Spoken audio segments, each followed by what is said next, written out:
Good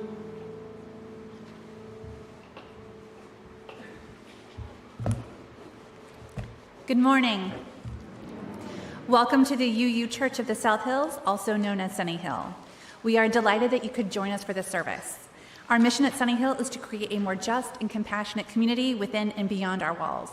My name is Roxy Mountjoy, and I serve as a worship associate for this congregation. If you're a newcomer or a visitor to our congregation, please go to sunnyhill.org and click on the button that says New to Sunnyhill to receive more information about our congregation and to receive our weekly email newsletter. Also, if you'd like to be greeted as a newcomer after the service, please take a red mug and members will seek you out to make sure that you are warmly welcomed. If you're joining us online today, please say hello or good morning in the comments on Facebook or YouTube. We'd like to hear from you and extend you a welcome as well. A gentle reminder to everyone here in the sanctuary. Please silence your cell phones and other electronic devices so that we can enjoy the service uninterrupted by buzzing or ringing. Today's service is titled Hanukkah, A Light in the Dark. Religious freedom and political resistance are major themes in the story of Hanukkah and the Maccabean revolt against the Seleucid Empire. In this service, we will explore how and why these themes are just as relevant now as they ever have been. Our opening words were written by Amanda Udis Kessler. When the Holy Temple was rededicated at the time of the Maccabean liberation battle, only 1 day's worth of oil remained. Yet it burned for 8 days. So we light candles in remembrance. We rededicate ourselves to the miracle of light in a season of darkness, to the miracle of trust in a time of anxiety, to the miracle of hope in a time of despair, to the miracle of faith in a time of cynicism. We rededicate ourselves to the miracle of wholeness in a time of fracture, to the miracle of courage in a time of fear, to the miracle of resistance in a time of oppression, to the miracle of peace in a time of violence, and in a time of hatred, we rededicate ourselves to the miracle of love. Please join me in saying the words to light our chalice. So long as a single light illuminates the world's darkness, there will be a joy on earth that empowers our lives. Morning. We're going to start today off with a round.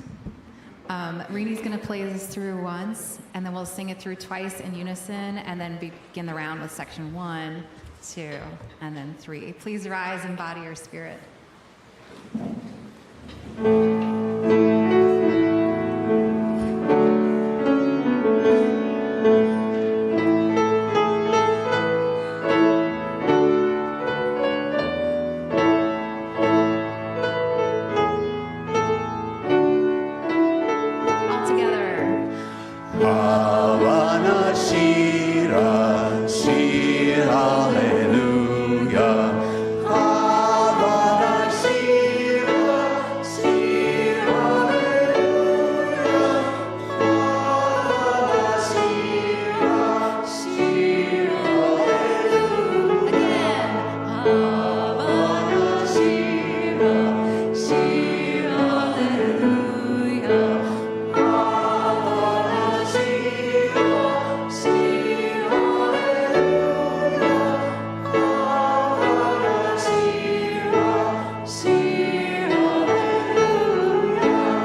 I'm the membership director here at Sunnyhill, and we have a new member ceremony this morning, so I invite our new members forward.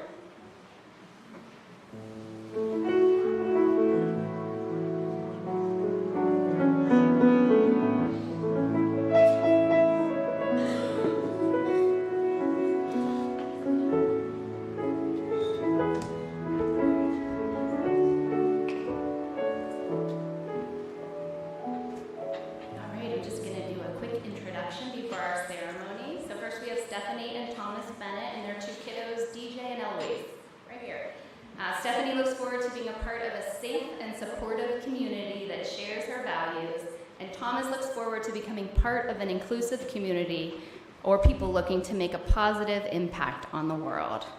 And next we have Katie and Eric Sarkon.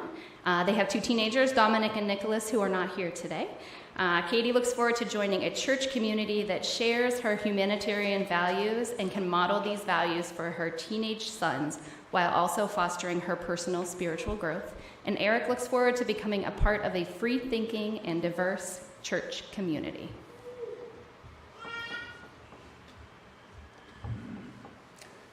So I have a series of questions, first for our new members, and then for our congregation.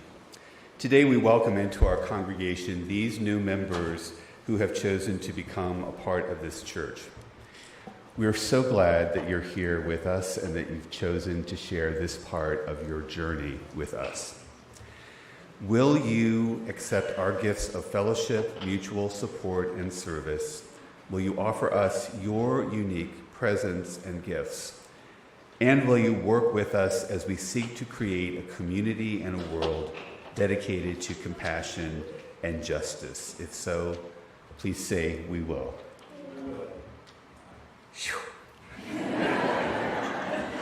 Congregation, will you welcome these new members with the warmth and comfort of your fellowship? Will you seek to add your strengths and talents to the new gifts that they bring us? And will you share our triumphs and our struggles as our community grows and changes? If so, please say, we will. We will. Let us say together words which should appear on your screen. There they are, yay. Which reflect our common purpose and common love in the midst of our diversity of beliefs. Love is the spirit of this church, and service its law. This is our great covenant, to dwell together in peace, to seek truth and love, and to help one another. Please join me in welcoming our new members.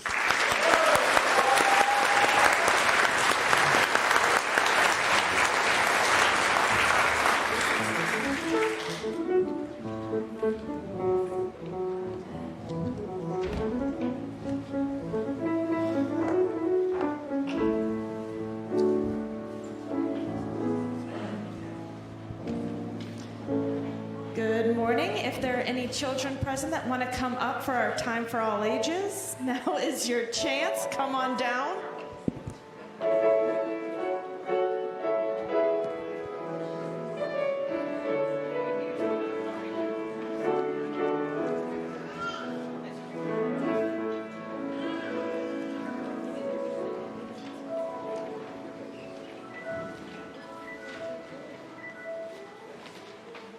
Good morning, children. Good morning, friends. Today we're going to talk about the story of Hanukkah. Over 2,000 years ago, in Jerusalem, there was a place that was very special for the Jewish people. It was called the Temple. Inside the temple were many beautiful objects, including a tall golden menorah, kind of like this one back here. Do you see this? That's called a menorah. The menorah that was in the temple had 7 branches instead of 9 like this one. It also burned oil instead of being lit by candles. Every evening, oil would be poured into the cups that sat on top of the menorah, and the temple would be filled with glowing light. That light was seen as eternal. During that time, there was a king who ruled over the land, named Antiochus, right? Antiochus, oh my goodness, if I get it wrong one more time, I'm gonna lose it. Antiochus. Antiochus. I've said this probably about 1,000 times in my head, and each time I get up here, it goes straight out the door. Okay, who was very mean to the Jewish people. I do not like these Jewish people, he declared. They're so different from me. They have different customs, different rules, and different beliefs. I do not like them one bit. So he made new rules that were unfair to the Jewish people. He said, no more celebrating Shabbat, no more going to the temple, and no more Torah. He even sent his guards to the temple to wreak havoc, and they did. They broke furniture, they knocked things down, and they smashed the jars of oil that were used for lighting the menorah. The Jews were sad and angry, but they didn't know what to do about it. One Jewish man named Judah Maccabee said, we must stop him and drive him out of this land. At first, his followers, the Maccabees, were afraid. The soldiers carried big weapons and even had elephants that fought in their battles. With Judah's help, the Maccabees came up with a plan to chase the soldiers out of Israel, and by working together, they were successful. As soon as it was safe again, the Jews returned to the temple and found the mess that was left for them. Their beautiful golden menorah was gone. There was trash everywhere, and all they could find were shattered bottles of oil. They built a new menorah, but there was only enough oil to keep it burning for one evening. They knew that it would take at least 8 days to get more of the oil, but they lit the menorah anyway. Much to their surprise, that small bit of oil that they found kept the menorah lit for 8 days. The Jewish people could not believe their good fortune. Not only had they driven out the cruel army, but now their menorah was staying lit against all odds. They prayed and thanked their God for these miracles. And every year during Hanukkah, Jews light a menorah for 8 days to remember what happened all those years ago. And we have Dana, who's our special guest up here, and she's going to show us how we would light a menorah if we were going to light one at home. Okay, do any of you guys have menorahs at home? You do? Do you want to tell me how? You don't know? That's okay. So the first candle that you're supposed to light is the shamash in the middle. That's the most important candle. So once you've lit the candle in the middle, the shamash, you'll take it left to right and light the candles depending on the day. So tonight is the third night. Last night actually. But you would take the shamash and go left to right, 1, 2, 3, and then put them down so they can burn until they're gone.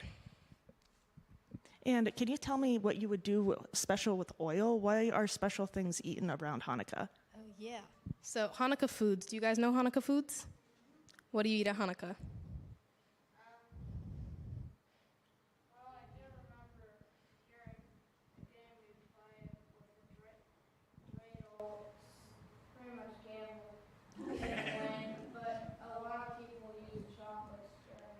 Yeah. So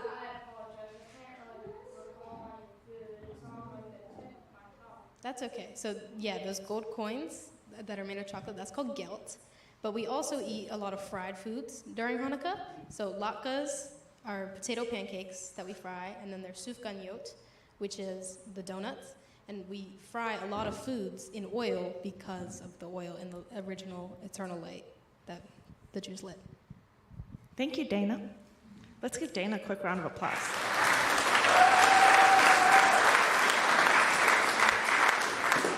So we will close with these final words from Rabbi Yael Levy. This is the Hanukkah miracle. The sacred center lay in ruins. Devastation was everywhere. All seemed lost. And still, people gathered together in search for a way to kindle the light. In the midst of desecration and despair, not knowing if their actions would make any difference, they chose to seek possibility. They chose to lift up light wherever it could be found. Let us continue to seek possibility and lift up light. And with that, let's head to our RE classes.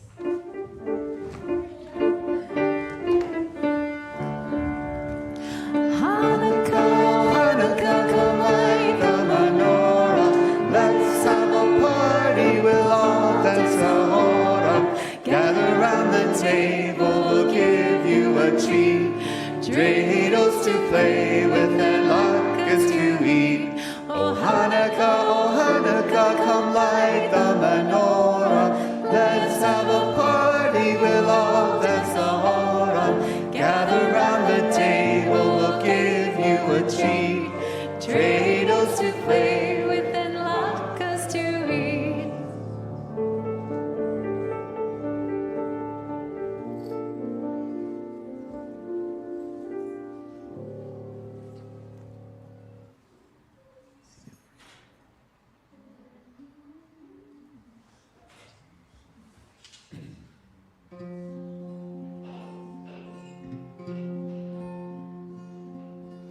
Nearly, nearly, nearly, Daddy.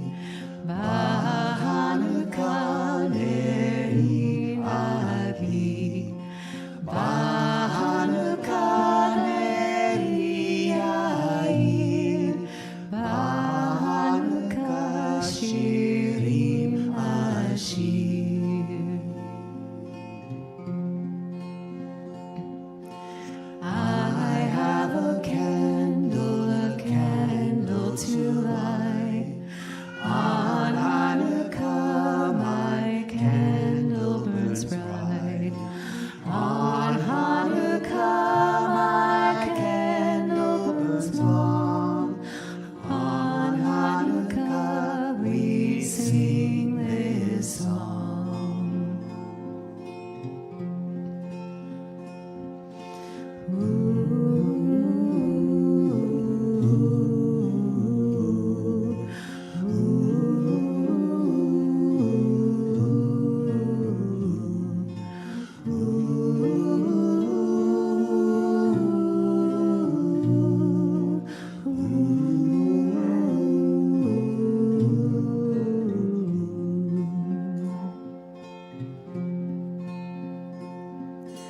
Nearly, nearly, nearly, Daddy.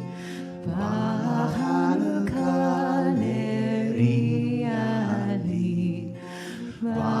Hanukkah, nearly, Yair. Hanukkah, Shiri, Ashir. Hanukkah, Shiri, Ashir.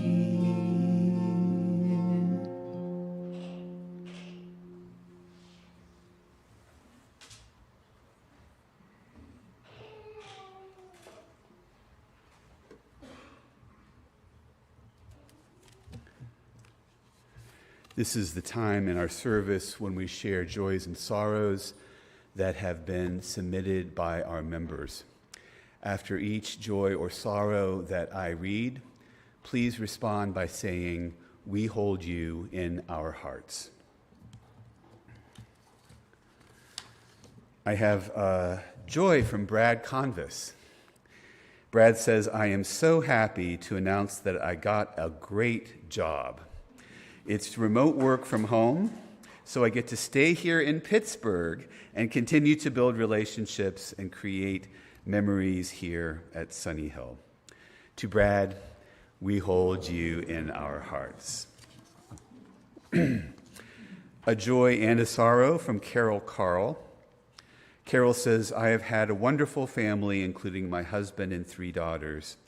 Unfortunately, my husband, Russell, who I was married to for 65 years, died in 2014, and my daughters now have their own families, and things have now changed for me. Even though they all help me, I still live alone, and my health has diminished. Therefore, it is difficult for me to get to church. Even though I am unable to answer all your cards and messages that I receive daily, I am truly pleased to receive every one of them. They brighten my spirits and bring great joy to my heart. You are all in my thoughts." To Carol, we hold you in our hearts. A joy from Sarah Yord and Frank Quinn. They say they had the opportunity to witness Sarah's daughter, Emma, being sworn in as a school board director for Pittsburgh Public Schools. To Frank and Sarah and Emma, we hold you in our hearts. As we sing our musical meditation, we invite anyone who feels moved to do so to come forward, light one of the candles that you will find here, and place it in the sand, then return to your seats.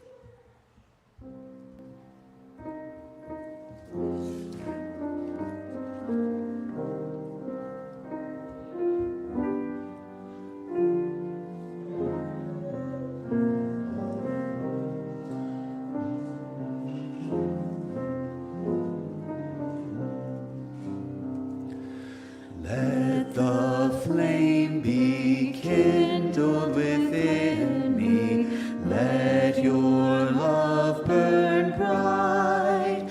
I hunger for your light. I hunger for your light. Let the flame be kindled within me. Let your love burn bright. I hunger for your light.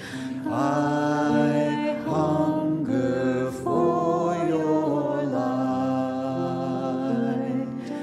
Let the flame be kindled within me.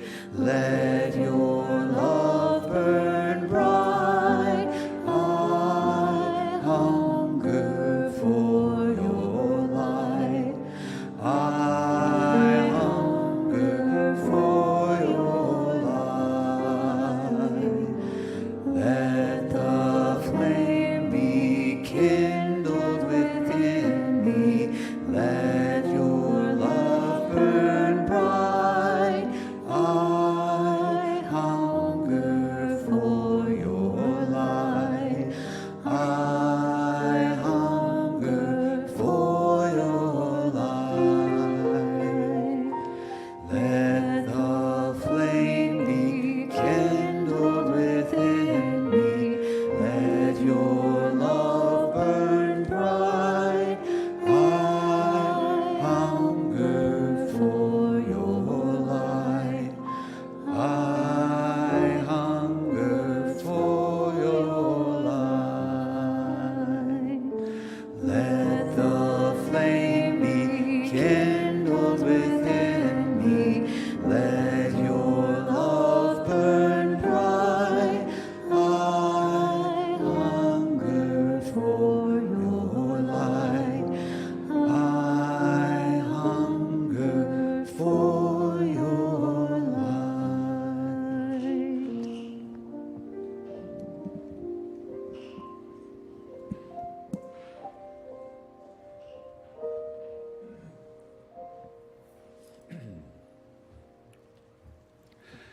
Please join me in the spirit of meditation or prayer.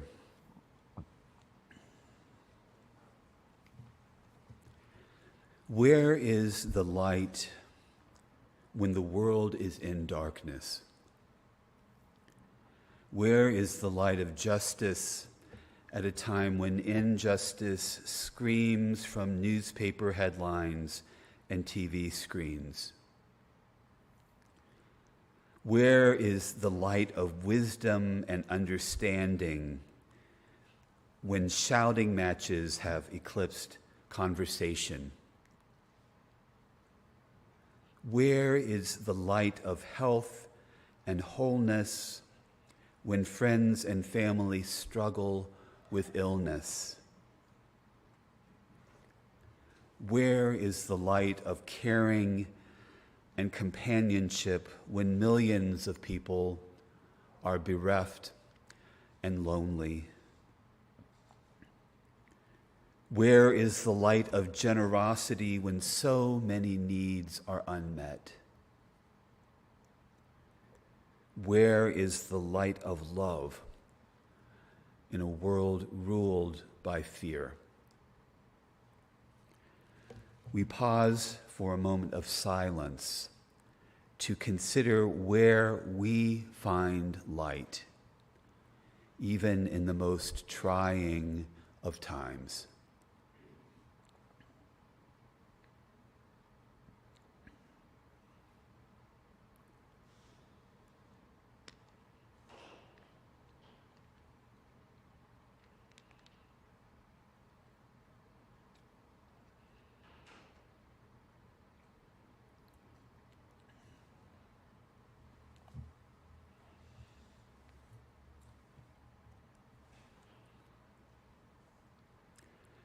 Perhaps hope is too much to count on when the world seems cloaked in darkness.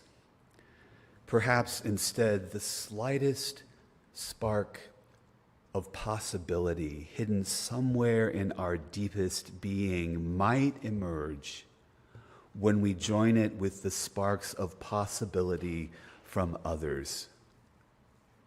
Perhaps together we might kindle with our separate sparks a greater light, a light that brings hope and transformation to a world that hungers for both. May we kindle these sparks with one another whenever we gather together. May what we share illumine not just what is, but what may be, that we might work toward a world where justice reigns and compassion moves like a great wave of light, warming and lifting all in its wake. Amen.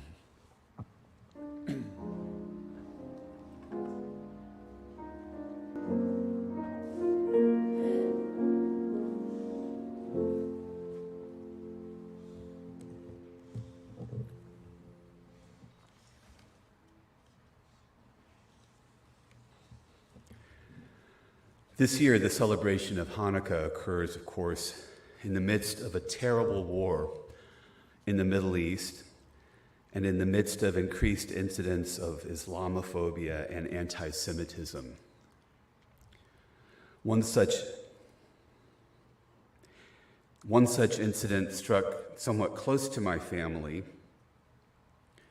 as one of my daughter's friends at college was spending a recent evening with her boyfriend at his Jewish fraternity near the Ohio State campus, when a brick was thrown through his window, covering them in shattered glass. Fortunately, no one was seriously injured, but they easily could have been.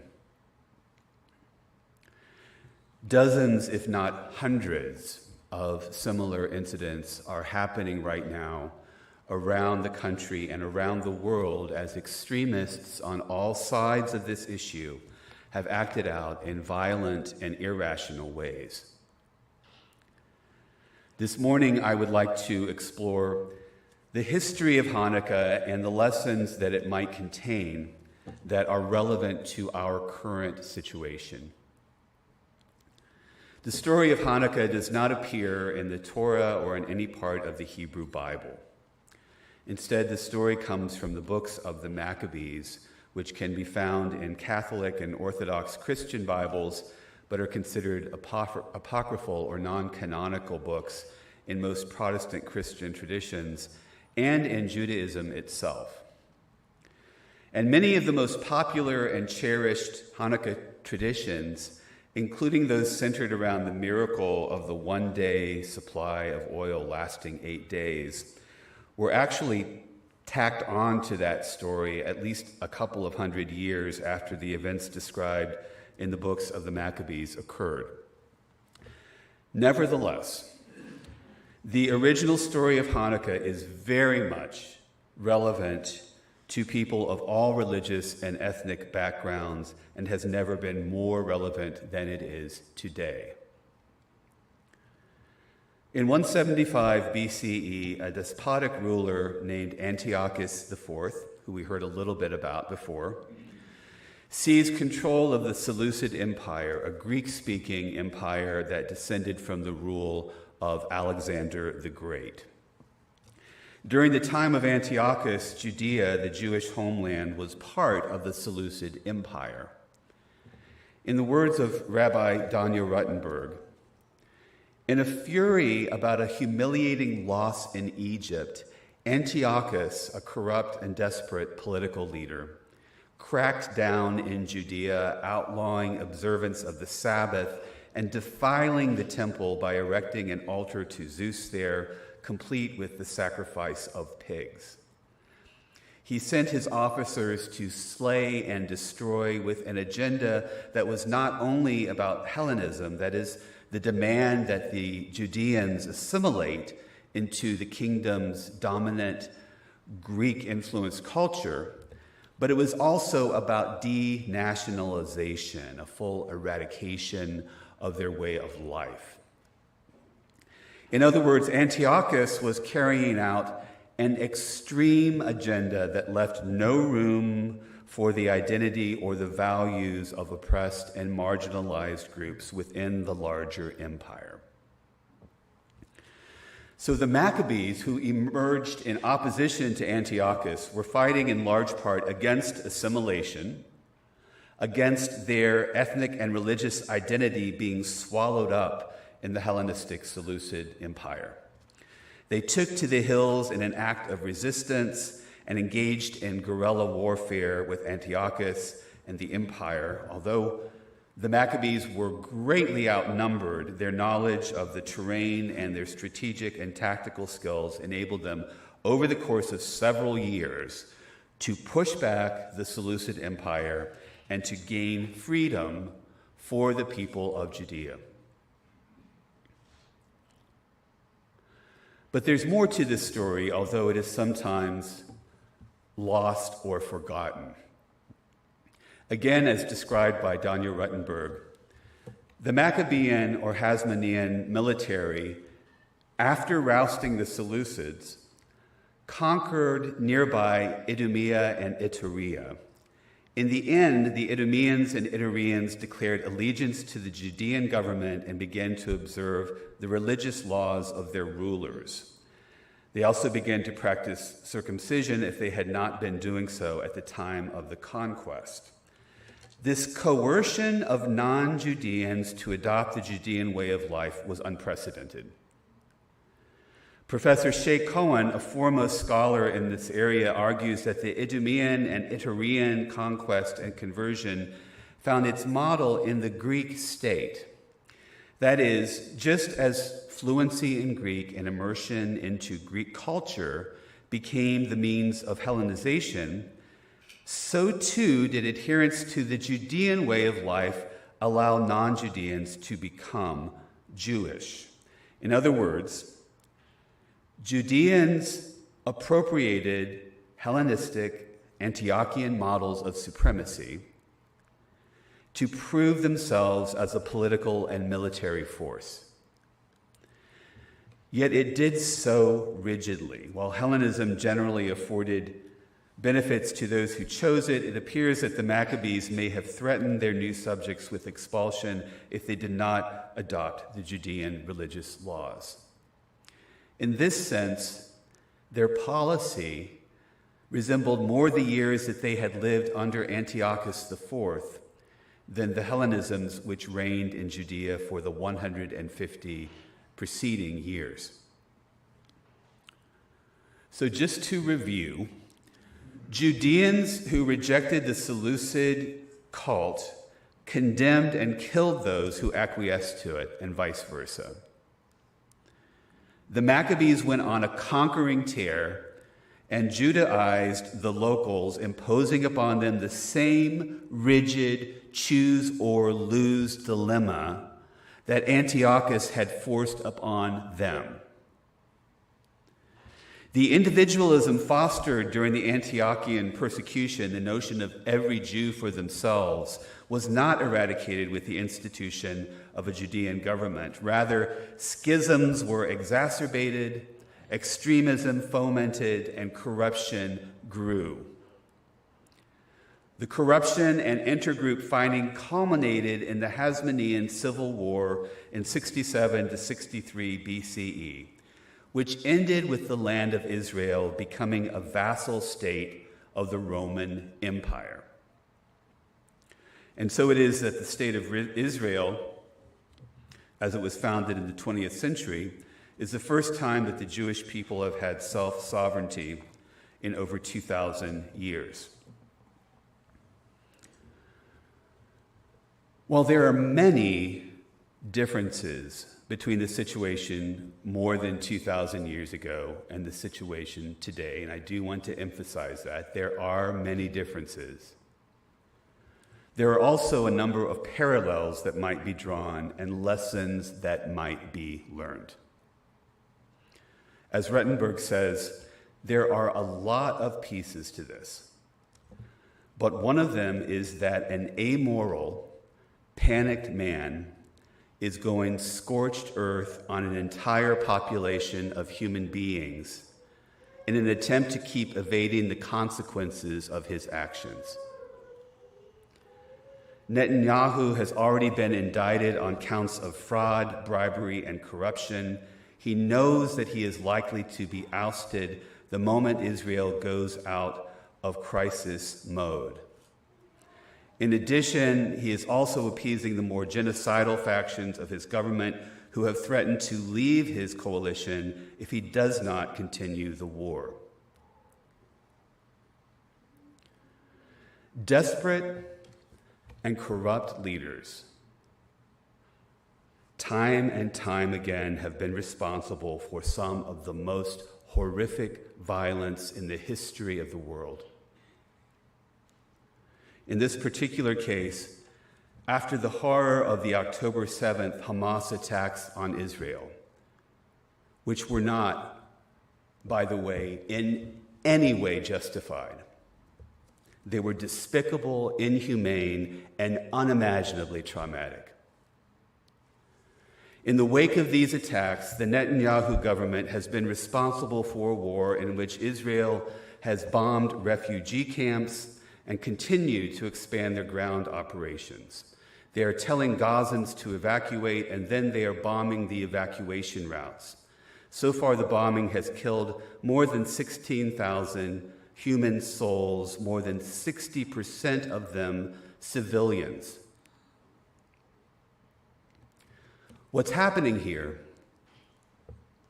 is a large-scale, untreated, unprocessed trauma repeating itself over and over again. As articulated in a recent statement from the UUA, we recognize how much of the current conflict is rooted in the trauma of oppressed peoples. This trauma ripples through generations and destabilizes the entire region. The history of trauma in this conflict predates the founding of Israel, going back generations and generations. There is an urgent need to be in solidarity right now with Jewish people in our communities who feel the rising tide of anti-Semitism as an existential threat. We condemn anti-Semitism in all its forms. Islamophobia is also a pernicious and ongoing force in the United States, and Muslims in our communities continue to be targets of violence and vitriol. We recognize that decades of Israeli occupation has contributed to despair and rage across the Muslim world, and any further escalation of occupation could have dire and lasting consequences. As UUs, we are committed to fighting all forms of racial and religious nationalism at home and abroad. We declare that discussions about this conflict must center the human rights of Israelis and Palestinians. Every holiday that I can think of has problematic aspects, and Hanukkah is certainly no exception to that rule. What the Maccabees did in terms of throwing off the yoke of cruelty and oppression imposed by the Antiochian Seleucid Empire was a good thing. What they did afterward was not so good. Again, quoting Rabbi Danya Ruttenberg, it's dangerous to hold the Maccabees up as heroes without being thoughtful about which parts of their story we want to cite as heroic and which parts not so much. She says, there are no perfect stories. Not when history and facts are involved. Human beings are going to be human beings, and we are often messy and complicated, and very infrequently do we live up to the ideals that we are supposed to embody. Coming back to one of my favorite lenses for understanding and processing both history and current events, I will cite Walter Brueggemann's model of reality, grief, and hope. What I've just described, both in terms of the unfortunate aspects of the history of the Maccabees and the tragedies of the current situation in the Middle East, is a big dose of reality. And it leaves everyone with much to grieve. But where are we to find glimpses of hope in all this? In a time of war and conflict, which in some ways might be seen as a continuation of the cycle of violence and trauma that was part of the Maccabean revolt, what lesson of redemption and hope might be found in the celebration of Hanukkah? A spark of hope, a spark of light might be found in one of my favorite Hanukkah tales. Rabbi Israel Lipkin was one of the great Torah scholars and teachers of his time. He was well known within the Jewish community where he lived. One evening, he was walking home after a day of studying and teaching, and he noticed that the heel on one of his shoes was coming loose. And so he went to a nearby cobbler shop that he knew was there in hopes that the cobbler might still be there and able to make a quick repair on his shoe. In fact, the cobbler was there and was thrilled to see the rabbi. He welcomed him warmly, not only because he needed the business, but also because the rabbi was a great and respected personage in their community. The rabbi said, "I hope I'm not disturbing you." And the cobbler said, "No, not at all. As you can see, I'm still hard at work here." In fact, it wasn't easy to see anything in the cobbler's shop because it was illuminated by only a single candle in the center of the room. And with each moment, the circle of light grew smaller and smaller. "Isn't it difficult for you to work?" the rabbi asked. "The candle is burned almost down to the end." The shoemaker looked at the candle and shook his head. He said, "Rabbi, this candle has at least another hour of light in it. As long as it still burns, I can work and do my repairs." When Rabbi Lipkin heard those words, he felt as though a flash of lightning had gone off in his head, and he left the shoemaker's shop, repeating the words over and over again so that he wouldn't forget them. The next day, he summoned his students and told them about the important lesson that the shoemaker had taught him. As long as the candle still burns, a person can make their repairs, he said. As long as the soul still burns inside the body, a person can continue to work and grow. Even when the light is weak, it's not too late to begin. It's not too late as long as the candle still burns. When we light a candle, we are reminded of the light that burns within us, however brightly or dimly it may be burning at the moment. We are reminded that even the faintest light can provide the illumination needed to repair ourselves and our world. Even the faintest light can provide the spark of hope. This year, as we remember Hanukkah, I hope and pray that we will do so in the spirit of faithful resistance to the forces of fear, hatred, and bigotry, wherever they may appear, whenever and however they may manifest themselves. And that we remember, as long as the flame still burns, it's not too late to make our repairs and help heal our world. May it be so. Amen. Please rise again and body your spirit to join in singing When Windows That Are Black and Cold.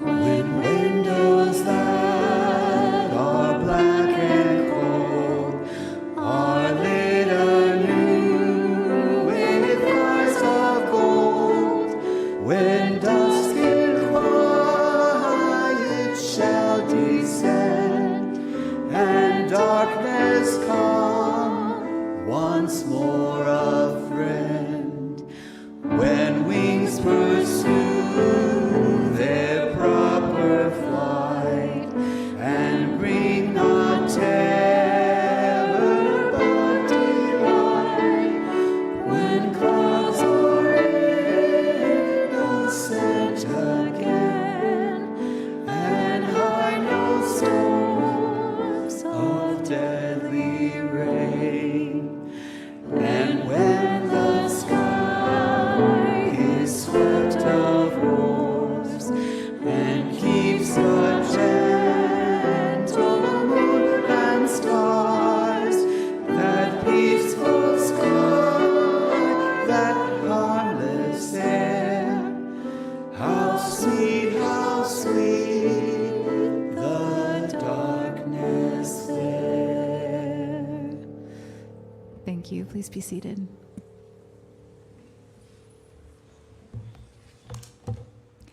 It is now time for our morning offering. We don't have a designated offering this morning, so our collection will benefit Sunnyhill and help defray our operating expenses.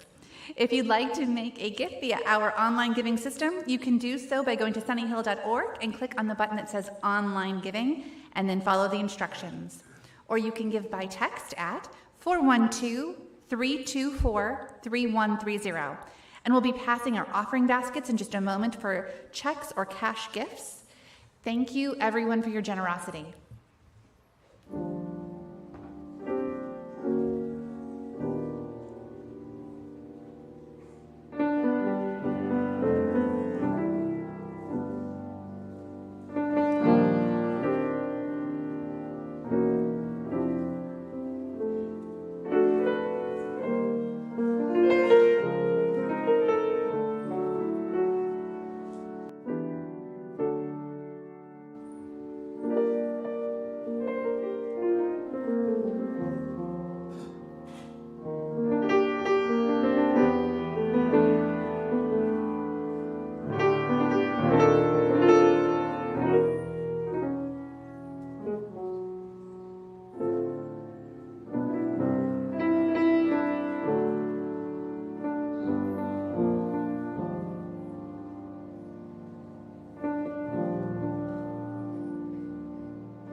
Please join me in saying the words to extinguish our chalice. We extinguish this flame, but not the light of truth, the warmth of community, or the fire of commitment. These we carry in our hearts until we are together again.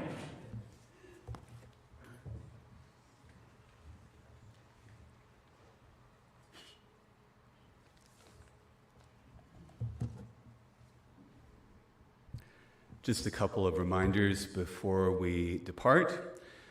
Next Sunday, between the two services at 10 a.m., we will have a congregational vote on our Sunnyhill 2024 budget. Those of you who are members were sent a copy of that budget and an accompanying narrative this week. If you have any questions ahead of that meeting, please direct it to one of our board members or to me, and we'll try to address it ahead of time if possible. So that'll be next Sunday, 10 a.m. between services. We do need to have at least 100 members present, 110, somewhere around there, to have a quorum of 30% of our total membership. Also, just some special things that are happening in coming weeks. Next Sunday is our Music of the Season service, which is a special service that we have every year. That will occur at both of our services. So if you're planning on attending that, please come and maybe come a little bit early, because I expect it will be fairly crowded, especially with our congregational meeting taking place the same day.